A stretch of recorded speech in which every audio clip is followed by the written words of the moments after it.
Being a child in the 1980s, I grew up with the show called American Gladiators. In the context of this show, you have weekend warrior, athlete types pitted against each other, competing in various extreme events, battling American gladiators, which are very big, muscular, scary-looking people who just want to stop you from completing your event. And I loved the show in the 1980s. It was a great show. There was a lot of spandex involved, but the show in itself was great. It was a competitor show, and it was physical and entertaining, and I absolutely loved it. But the show went away, and fast forward now, present day, or actually about 2008, the show made a comeback, and I found out about it, and I just said, you know what, I want to live out this childhood dream. I was such a big fan of the show in the 80s when I was just a kid, and now the opportunity has come up to audition and be a competitor on the show. So I initially went to tryouts for the show in Orlando, Florida at Universal Studios, where they made us do a series of exercises, as many pull-ups as you can do, some sprints, and some various footwork drills. And then as soon as the events were over, they immediately put you in front of a camera to see how you interviewed after being physically exerted. So there were thousands of people at this audition, and I did very well in the physical portion of the tryouts. And then as soon as they put me on camera, they asked me, well, why would America want to watch you? You know, we have a lot of athletes out here, a lot of people who are physically able to compete on the show, but why would America want to watch you? And I told the cameraman and the interviewer at the time, I said, why wouldn't America want to watch me? Are you kidding me? So I guess that was the proper response, because I got a call back for the next round of auditions. And I went through a series of those. And eventually, the final audition was a 2-week boot camp out in LA. And that was probably, out of this whole experience of going through auditions and being on the show, that 2-week boot camp was probably my most favorite part of the experience, because during this boot camp, NBC hired a stunt crew to set up at the stadium in LA, near the Staples Center. The whole parking lot was filled with various obstacles. So there were all the obstacles there, all the events were set up during this 2-week boot camp where you would run through it. So for example, one of my favorite obstacles on the show was called Vertigo.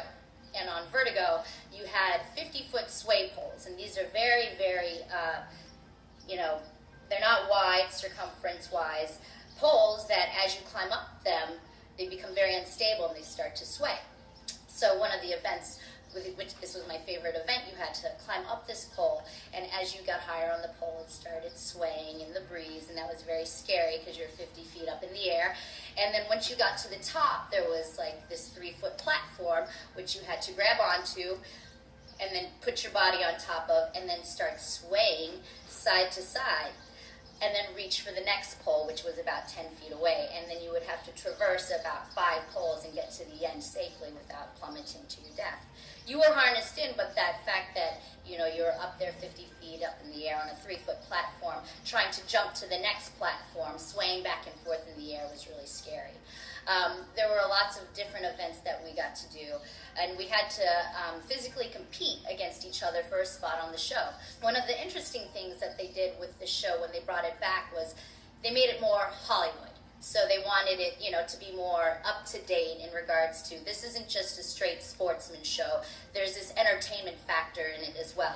So the way that the producers on that show angled me was that I'm a single mom, working 2 jobs, making her way through college, and is now living her childhood dream, and, being a role model to her daughter, which, the basis of that was all very true, but they definitely glammed that up. So after that final 2-week boot camp, I got a call back saying that I was picked to be a competitor on the show.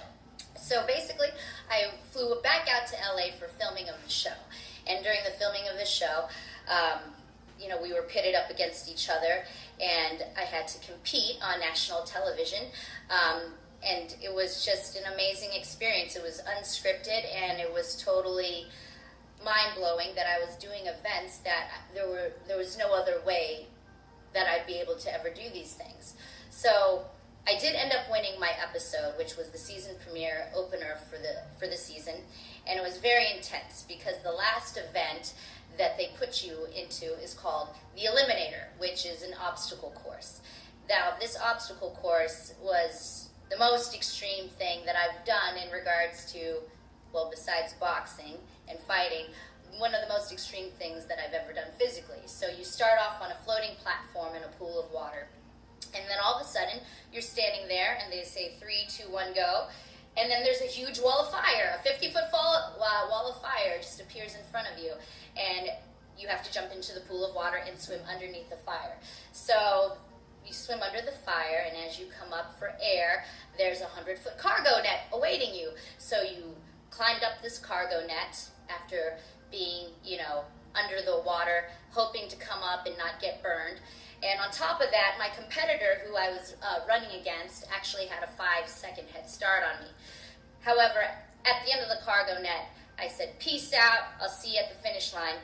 Came across towards the finish line, and the last obstacle that we had to traverse before the finish line was a treadmill that was on almost a 90-degree angle going backwards at like 20 miles an hour. So this was the most dramatic part of the show because it took us about 15 minutes for us to actually get up it. So I'm standing at the base of this backwards hell treadmill, attempting to get up it over and over and over again, and that lead that I had on my competitor, she came up right behind me, and my heart just sank because at this point in time, every energy system was depleted in my body, and once again, I was left feeling numb from my fingertips to my toes. I felt like, not only numb, I felt like my whole body was made out of lead. My body felt heavy, I couldn't breathe, I was near emotional exhaustion because at a certain point, your body is just, there's nothing left to give except the sheer will to finish. So I saw her approaching from behind me, and as she ran up the treadmill like a deer, my heart sank. She got to the very top of that treadmill and slipped and fell. And that was awesome for me because she came tumbling back down that treadmill, and we just looked at each other, and we both made attempts, numerous attempts, one right after the other, to get up that treadmill. And it was so frustrating. I would get up to the top of the treadmill and slip. She would get up to the top of the treadmill and slip. And this went on for 15 minutes. Finally, she attempted to go up the treadmill, and something happened, but she was done. So I just looked over at her, and I gave it one last go, and I was like, there has to be a winner. I have to finish this no matter how bad I feel. And this was being, televised, and it was like, I have to finish this. This is going to be on national TV. There's no way that I'm not gonna finish this. And on top of that, my family's sitting in the audience, and I don't want to disappoint anyone. This is my childhood dream, and I'm going to live it through. So on my very last attempt, I don't think I had anything left in me. I got up to the treadmill, and at the top of the treadmill, there was a rope that you could climb onto. So I grabbed that rope, and my body went limp, and I laid there holding onto the rope as the rubber treadmill was still running underneath me, and I still have a scar on my arm from that day where that treadmill just ripped off all the skin on my arm. But I wasn't going to let go of that damn rope. There was no way. I was at the top of the treadmill, and I had made it, and I was bloody. I don't know what happened to the competitor behind me, but I just pulled myself up, brought myself up to my feet, got to the top of the treadmill, and at the top of the treadmill was a rope that was hanging, so you had to grab onto the rope and swing out 20 feet and then drop into a pool of water. So I did that, and as soon as I came up, I couldn't swim. My body was so depleted at that point that I couldn't even tread water. So the scuba people, who were the safety people in the water, had to come and rescue me, which you did not see on national TV. After they took me out of the pool, I just laid down on the ground. The medics attended to me. But you know what? It was the best feeling ever because A, I won, and winning is great. And 2, it was living a childhood dream, and it was something that I always wanted to do. And that's my American Gladiator story, and that's how it all came about, from being a kid in the 80s thinking, oh wow, that would be really cool, to actually living it out. So that's my American Gladiators experience, and I'm proud to say that I was the season premiere winner